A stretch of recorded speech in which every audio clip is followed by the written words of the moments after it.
Hi friends, मैं advocate Avinash नंदन शर्मा। भारतीय नागरिक सुरक्षा और भारतीय न्याय संहिता और साक्ष्य अधिनियम, ये तीन बड़े कानून बनने जा रहे हैं। इनमें बड़ा परिवर्तन होने जा रहा है। अब कैसे चलेगी अदालत, अब कैसे एडवोकेट प्रैक्टिस करेंगे, कैसे होगा किसी भी केस में फैसला, इसे समझना बहुत जरूरी है। जो केसेस पहले से चल रहे हैं उनका क्या होगा, उन मामलों में अब कैसे कार्रवाई होगी, कानून आने के बाद जो अधिक केसेस दर्ज होंगे उनमें कौन सी प्रक्रिया चलाई जाएगी, बिल्कुल क्लियर विजन देने जा रहा हूं आपको। आप मेरे वीडियो के साथ जुड़े रहें।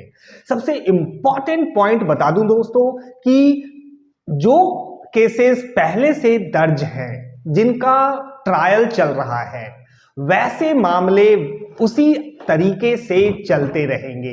उनका फैसला पहले वाले आईपीसी, सीआरपीसी और एविडेंस एक्ट के तहत ही होगा। जो एफआईआर पहले दर्ज हो चुकी है इस एक्ट के बनने से, उस एफआईआर में चार्जशीट पहले वाले कानून के तहत ही फाइल होंगी। बड़ी दिक्कत है वैसे स्टूडेंट्स के साथ जिन्होंने पढ़ाई तो पहले वाले एविडेंस एक्ट, सीआरपीसी और इंडियन पैनल कोड के सेक्शन के साथ की है। अदालत में आने के बाद जो मुकदमे पहले से चल रहे हैं उनमें पुराने वाले एक्ट के तहत ही प्रक्रिया चलेगी, तो वो भी रखना होगा अपने साथ। नए केस दर्ज होंगे, उसमें नए कानून के तहत सारी प्रक्रिया चलेगी, तो दूसरे जो नए एक्ट आने वाले हैं उनको भी अपने साथ रखना होगा। दोस्तों, वकालत करना भी अब बहुत कठिन हो गया।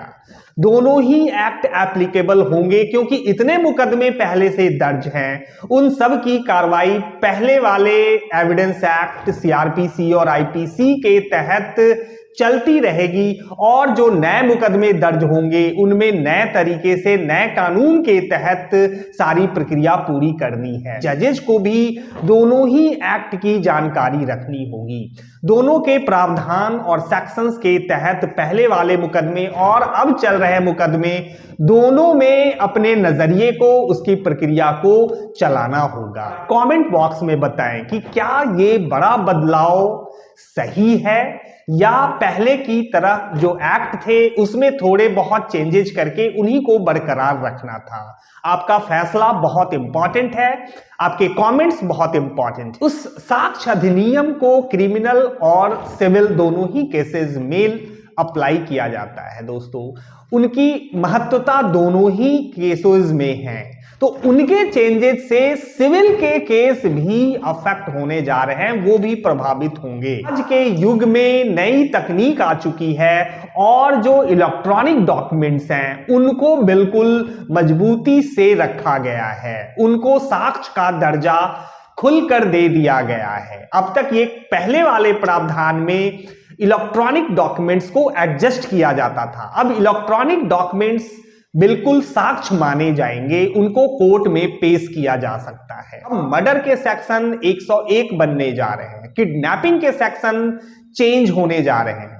दोस्तों, ये बहुत बड़ी सिरदर्दी है उन लोगों के लिए जो अदालत की प्रक्रिया में लगे हुए हैं। जजेज, एडवोकेट्स को अब इन चीजों पे अपनी समझ डेवलप करनी होगी और इट विल टेक टाइम, आसान नहीं होगा। वकालत को कहते हैं लीगल प्रैक्टिस, और लीगल प्रैक्टिस में यही चीजें तो प्रैक्टिस करके एडवोकेट भी अभ्यस्त हो जाते हैं कोर्ट में। अब उनको अपनी इस पूरी प्रैक्टिस को छोड़नी होगी और अब नई प्रैक्टिस करनी होगी। ये है पूरा का पूरा मामला।